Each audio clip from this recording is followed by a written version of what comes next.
I'd venture to say that trust in its many forms is really the foundation for everything else at work, and it can make or break the success of individuals and a company. I think a healthy workplace and a positive employee experience really depend on a trusting environment, and that trusting environment breeds psychological safety. A psychologically safe environment is one where folks feel like they can come and share ideas and they're not going to get shot down.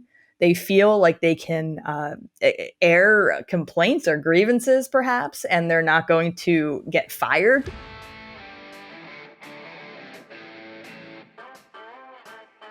Good morning, HR. I'm Mike Coffey, and this is the podcast where I talk to business leaders about bringing people together to create value for shareholders, customers, and the community.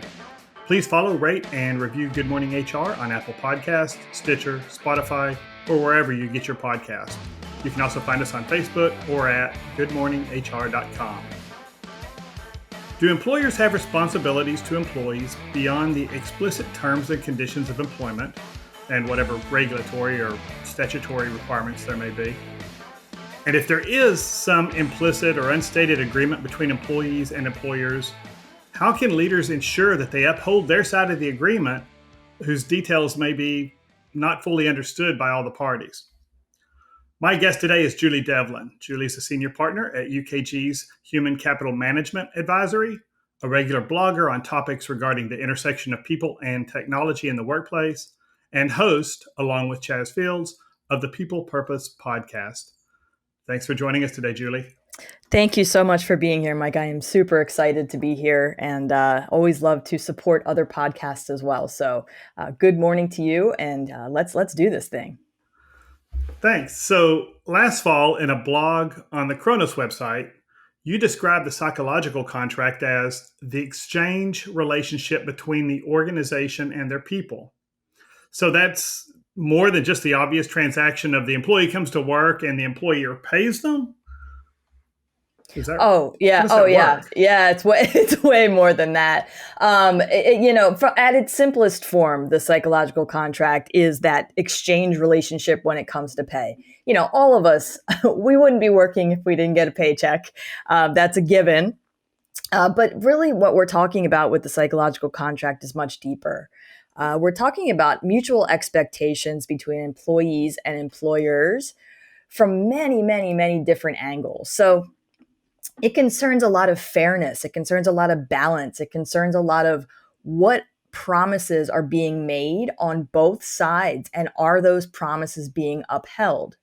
So not just about money. Of course, it's about money, but it's also about things like flexible work environments. It's about things like benefits. It's about things like providing a good manager for employees.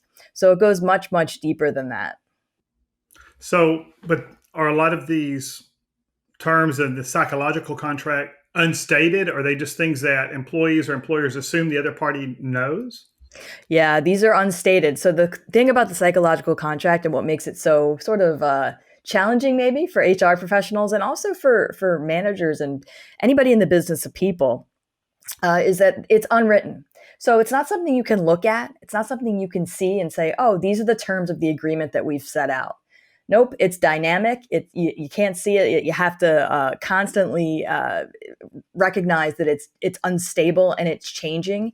And it changes based upon different circumstances. So let's say, for example, a global pandemic.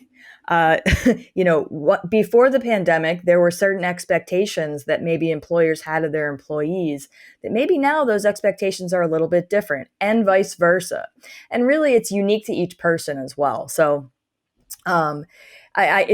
it's just this imprecise and implicit and unstable and dynamic relationship that employees have with employers and employers have with employees.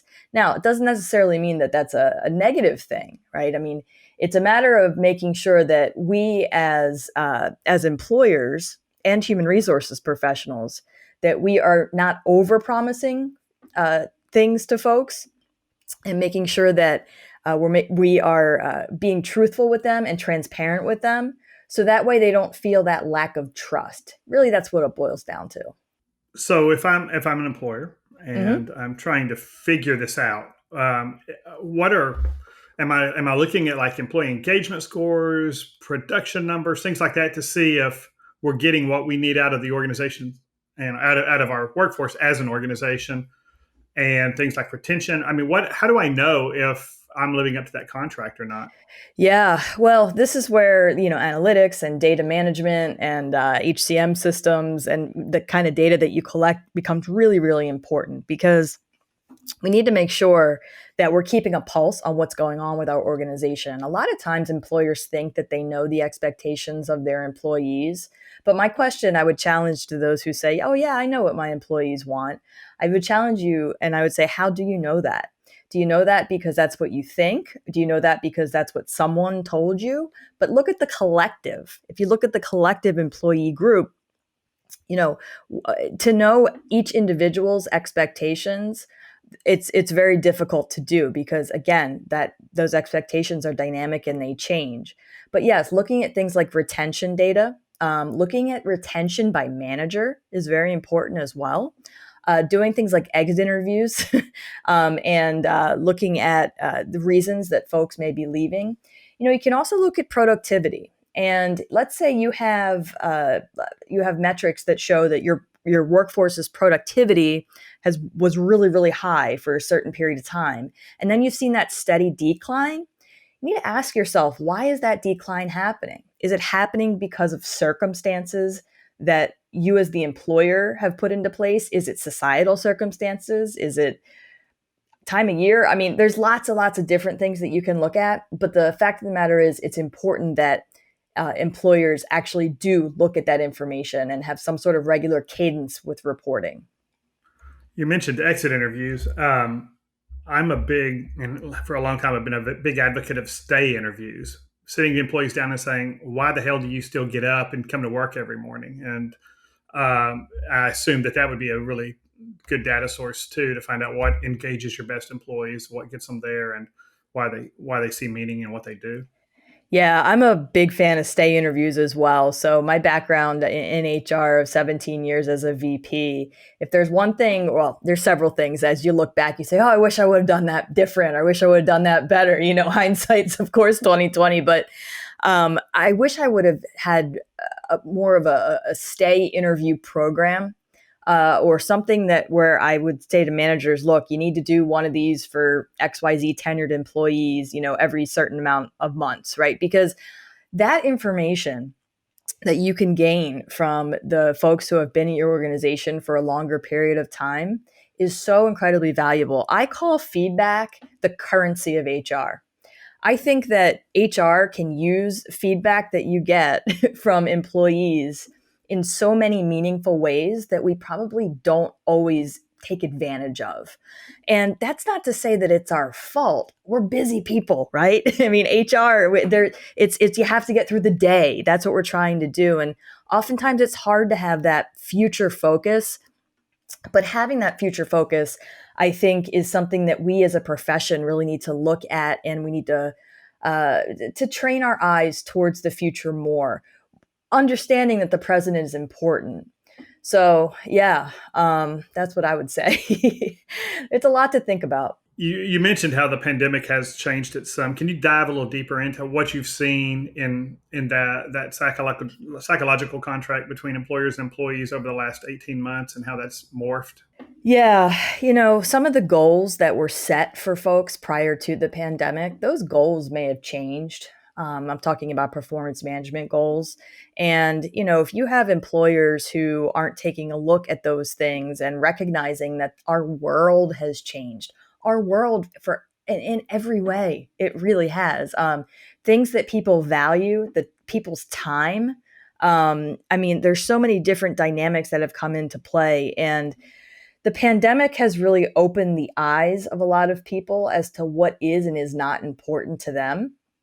And What I've seen is that a lot of companies at the beginning of the pandemic were much more empathetic and sympathetic to employees' situations. But as time has gone on, it's sort of like, okay, well, we're all in this together, so just get to work and do your job. I mean, and have I seen that? Buck up. Yeah. Yeah, buck up, right? Yeah, sorry about the global pandemic, just work. I mean, it's I say that in jest, but it's something that I don't see at every organization, but the successful organizations will keep changing with their employees and recognize that this is a dynamic and unstable situation, just like the psychological contract. The pandemic that we're all in is dynamic and unstable. And the other thing that we really need to remember when it comes to the pandemic is that all of us are in the same boat, but we're not in the same kind of boat, right? Some of us are in a yacht. Some of us might be in a speedboat. Some of us might be in a dinghy. And then some of us might be in the water holding on to a piece of wood, right? Just to stay afloat. And There have been times where I felt like I was on the SS Minnow. yeah. I used that line in a speech, or I used that in a speech a couple weeks ago. And the lady said, I think that we were on the Titanic. I was like, oh gosh, that's not good. Iceberg straight ahead. But, I think just employers need to recognize that this concept of empathetic leadership is something that employees are going to continue to expect moving forward. And if they were given that at the beginning of the pandemic and they are now sort of not given that flexibility anymore, or maybe the benefit of the doubt anymore, they're going to say, well, why did you do that then? But how come you're not doing that now? We're still in the pandemic. And things, again, it's like with the pandemic, you had a period of time where things seemed to be sort of getting more stable, dare I say. And then all of a sudden you have the Delta variant that has completely just thrown a wrench into everything. So there were a lot of employers who said, hey, yeah, we want you all to come back to the office by Labor Day. Well, that was part of the expectation that employers had. But see, circumstances have now changed. People may not feel as safe anymore. So again, it's these things that employers need to make sure that we're taking a look at to understand, what it is that's on top of mind of our employees. And let's take a quick break. Good Morning HR is brought to you by Imperative, premium background checks with fast and friendly service. If you're an HRCI or SHRM certified professional, this episode of Good Morning HR has been pre-approved for 1/2 hour of recertification credit. To obtain the recertification information, visit goodmorninghr.com and click on Recert Credits. Then select episode 4 and enter the keyword Devlin, Develin. On Thursday, September 9th, I'll be hosting a webinar entitled Using Organizational Values as a Planning and Accountability Tool. This webinar is approved for 1 professional development credit for SHRM certified professionals and 1 hour of business recertification credit for HRCI certified professionals. You can register for this free webinar at imperativeinfo.com.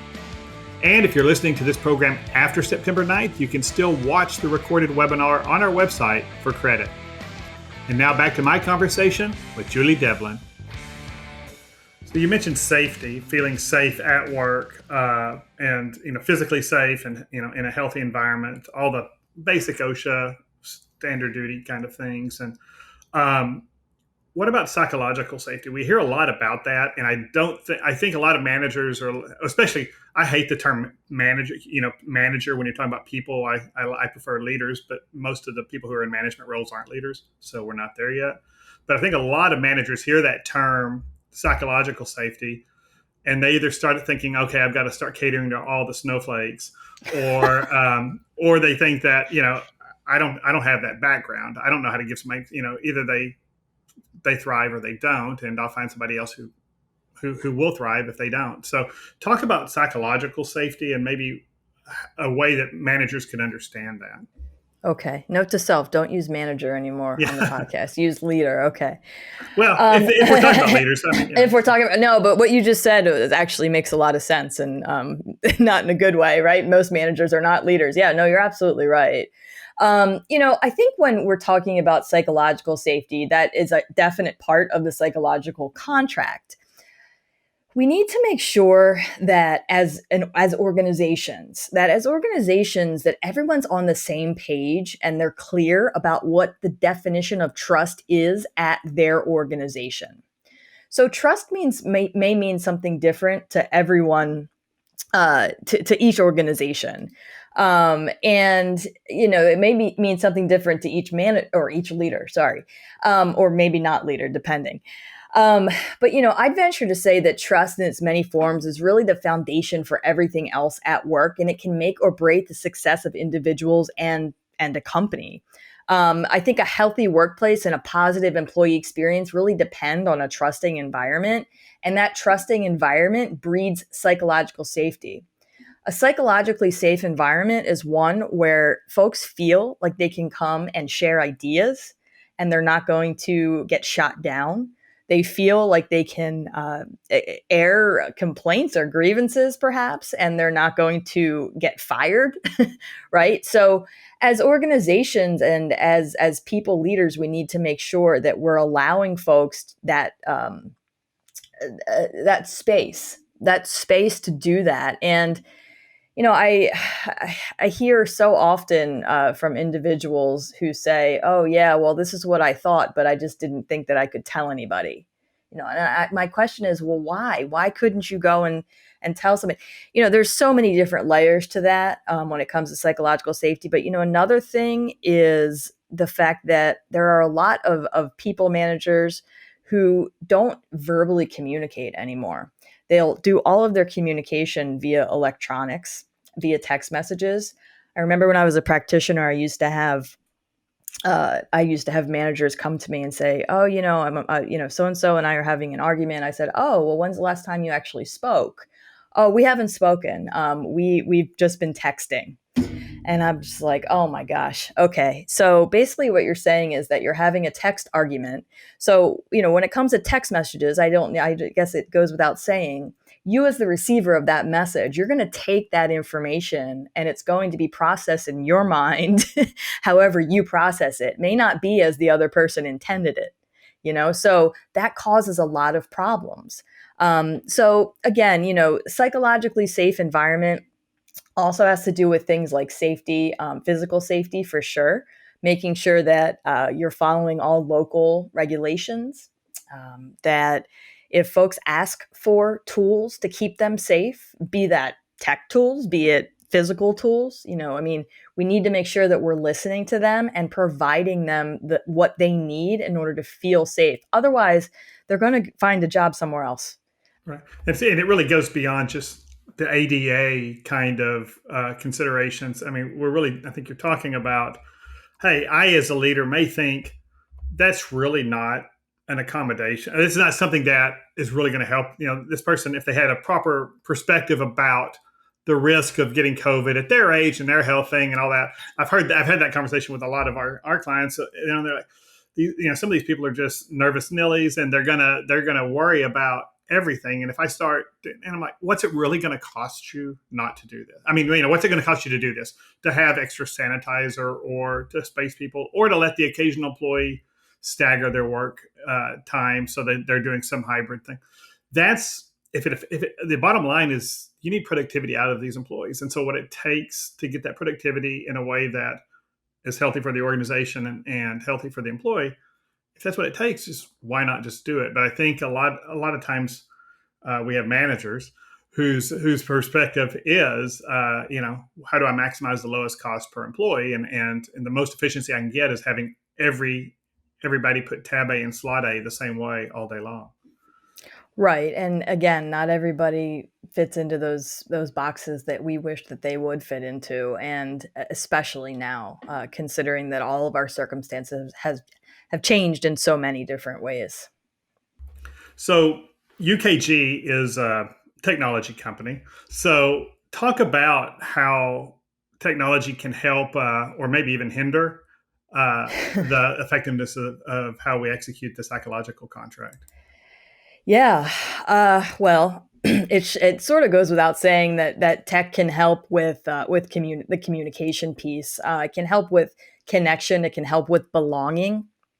It's tech provides us a hub to feel like we're part of a team when we're remote, right? So there's a certain place that you can go. I know that when I go to work, I work remotely. I travel a lot, but I work remotely, and when I go to work, I log on to our company system, and that's where I feel connected to my coworkers, where I can have conversations, where I can have video calls.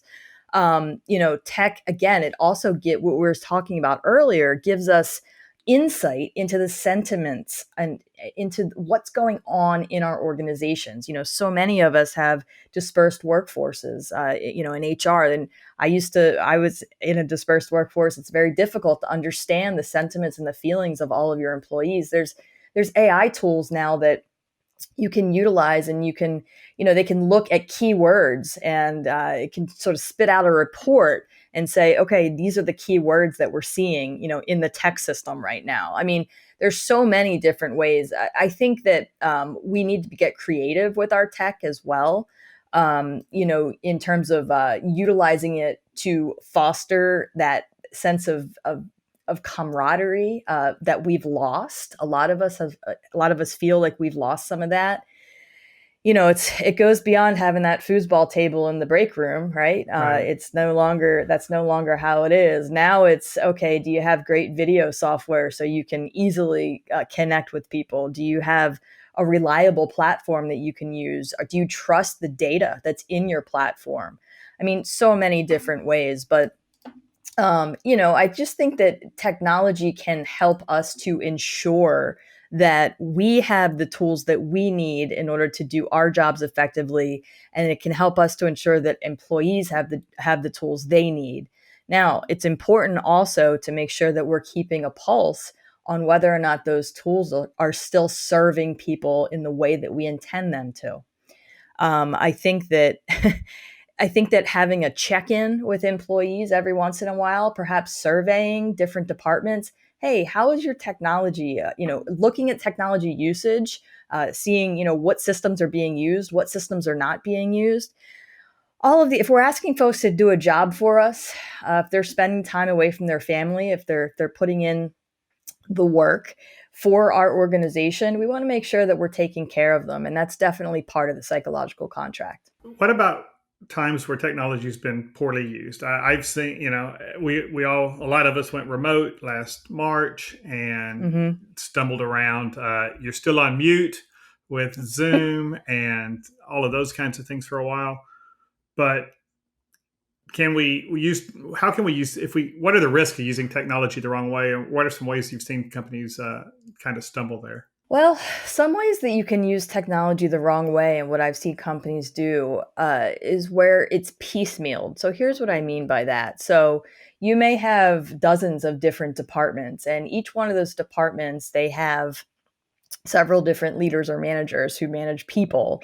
And you have a performance management plan, and they're supposed to do performance reviews at a certain cadence. And what you may have is, you may have only some managers doing that. You may have some managers who don't do that. So you have employees who are talking to each other and saying, "Oh, well, yeah, I just got my performance review," and then you have another employee say, "Oh, I haven't had a performance review in 2 years." Right. So making sure that, I think that's a definite way that tech can hurt, because employees have that fear of missing out if they are not getting the same experience that their coworkers are getting. So we need to Tech keep can. all our employees in silos where they're not allowed to talk to each other. Is that? Well, no, no, no, no. Well, no, but I think that we need to make sure that we're being consistent in the application of our policies and procedures, so that way everybody's getting an experience that they deserve. That's what I would say. And by doing that, we're upholding that psychological contract of what employees expect from their employer, especially in a modern environment. But So tech I can. think what Go you're ahead. saying is, oh, go ahead. Well, I No, think no, no. what you're saying You. is something I said earlier, or I said in a previous blog post, was that if you had a good organization with real leaders and good people management processes, going hybrid really wasn't going to make a big difference, or even going fully remote, because you understood what incentivized your folks. You understood what they needed to be successful. You had a process already in place where you were checking in with people and making sure that all the things that needed to happen for them to be successful and all the tools they had were right there. It's the organizations that manage by walking around, or what are you working on right now, or lived by status reports. And just was, it was, where are you in your progress, which is really key, but not touching back with what do you need to be successful, and putting it all on the employee. Those are the ones who, when they managed hands on all the time, those are the ones who, in my experience over the last 18 months, had the most problem going remote. So it doesn't really matter. I think what you're saying is technology is technology, and either we use it to help people be successful, or we but it goes back to the leadership styles and how people feel about the work that they are actually doing.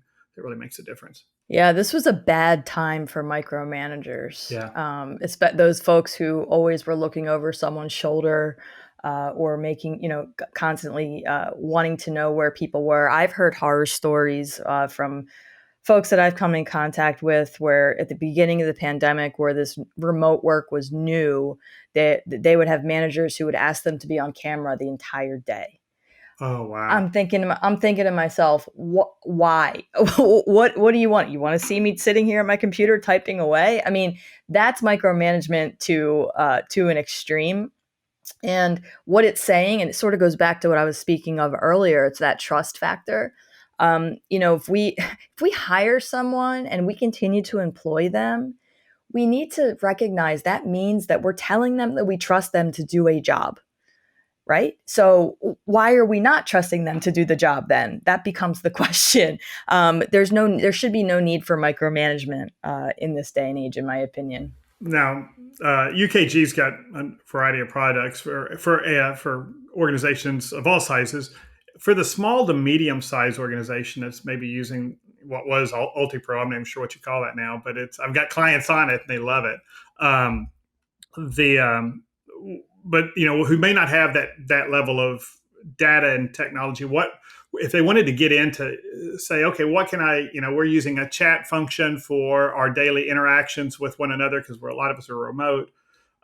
What AI tools would you point somebody to? What kind of things would be initial, if I wanted to get into some of that and kind of take the pulse of the organization in a new way, where would you have a start? Survey tools for sure. Making sure that we're not being reactive when it comes to surveys, but we're being proactive. So, what I mean by that is oftentimes folks will deliver a survey to their employees, but it'll be too late. So, they'll deliver that survey because they already see a problem. So, the idea is to make sure, or is to try to get in touch with what's going on before that problem happens. It's almost like maintenance, right? Continually. So I would definitely say survey tools, and then again, those survey tools when it comes to AI, the software, UKG software, other software. There's lots of software out there that can take those responses and again, look at the sentiments and look at what's going on and spit it out and say, okay, here are the keywords, here are the amount of negative keywords, here are the amount of positives, here's how many times so and so's name was mentioned, or that kind of thing, and in a positive way or a negative way. So, it doesn't have to be. I think a lot of times when it comes to AI and HR, a lot of times we think that it has to be an all or nothing approach.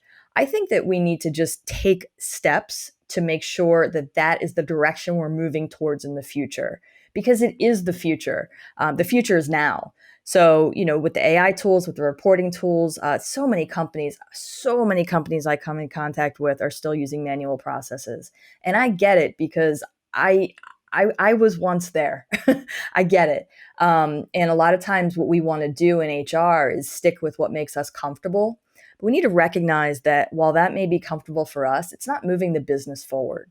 And we need to make sure that we're looking at ways that we can move the business forward by staying on top of innovation, staying on top of technology, and making sure that we're providing that experience to employees that they're expecting. Yeah, I think you're talking about the surveys about, sometimes we're just trying to figure out, is this a dark gray elephant in the room or a light gray elephant in the room? There's already an elephant in the room, and we already know probably what we should do about it. But we're asking to show we're concerned, or that we're empathetic to our employees' problems. Hey, we're going to send a survey out about this. But we are, I think it makes leaders look really naive and clueless when they ask about what they probably already have a pretty good sense of. But how often, if you don't have ongoing major issues and you want to do surveys just to take the pulse of an organization, how often would you do that? How much is too much? Yeah, well, too much would be monthly, maybe. I would say quarterly would be really good. Maybe quarterly, and then you have one towards the end of the year that's more robust, perhaps. But here's the thing about the surveys. We can put surveys out there, but if we don't do something with the feedback that we receive, then employees aren't going to trust us with their thoughts moving forward. So we have to make sure that the information that we receive is we're taking action. I think a lot of times in HR, we spend a lot of time thinking and sort of hoping and saying, oh, this should change, but we don't spend a lot of time doing. So actually doing is important, and taking that feedback, that currency of HR that I call it, and using that for process improvement and to improve the employee experience, and thus upholding the employer's end of that psychological contract. And I think a lot of employers, the easy part is sending the survey out. But most HR folks I know right now are, as far as their workload, they're drinking from a fire hose, and Yeah. it's a world different than it was 12 months ago. And so maybe if you don't have the bandwidth to address new projects, and you should make sure you're focusing on questions that you can respond to the answers to right now, rather than just something global, and you set an expectation by asking the question, right? And it's something really large and a giant project. Maybe that's a 2022, 2023 project, and maybe we should hold off and we should focus on things we can control right now. Yeah, perhaps. Again, I think that's unique to each organization, where you are. I think you have to just really make sure that you're understanding where you are as an organization, and what you want the future to look like. I think if there's something that we've all learned during the pandemic, it's that none of us have any idea what's going to happen in the future. If somebody asked you 5 years ago, where would you be 5 years from now? I don't think any of us would have said we're going to be in the middle of a global pandemic. I was supposed to be on a beach someplace by now, so it hadn't happened. Yeah. Yeah, it's been quite a whirlwind, but hey, that's job security for us in HR, There right? you go. Yeah. One last question about technology and people. Yeah. Zoom meetings, cameras on or cameras off? Oh gosh, why in HR? I want to say, oh, it depends. I think that it should be an individual choice. I think that there are certain times when cameras on is a good thing. I think when we're having conversations that might be contentious, or if we're having conversations that we might deem more important than others, seeing someone's facial expressions, knowing that they're physically there, there's definitely something to that. Um, but not everybody likes being on camera. We weren't built to see ourselves on screen all day. That's not what we have ever been used to. I know that I've certainly gotten used to it, but there are some people that haven't, and that's okay. So I think the most important part is to set expectations at the beginning, so there's no ambiguity about it. So that way, recognizing that we tell people, that managers, that leaders tell people, hey, tell teams, just want you all to know that being on video for this meeting is optional. Or for this meeting, we're going to need you to be on video because X, Y, and Z. Explaining the whys behind the do's, it's going to help uphold that psychological contract when it comes to expectations. That's great. And we'll have to leave it there. Julie Develin is a senior partner at UKG's HCM Advisory, and her contact information can be found in the show notes. Thanks again, Julie. Thank you so much. And thank you for listening. You can find previous episodes, show notes, and contact info for our guests at goodmorninghr.com or on Facebook, Instagram, and YouTube. And don't forget to follow us wherever you get your podcasts. Rob Upchurch is our technical producer, and Imperatives Marketing Coordinator Katie Bautista keeps the trains running on time. And I'm Mike Coffey. As always, don't hesitate to reach out if I can be of any service to you, professionally or personally. I'll see you next week, and until then, be well, keep your chin up.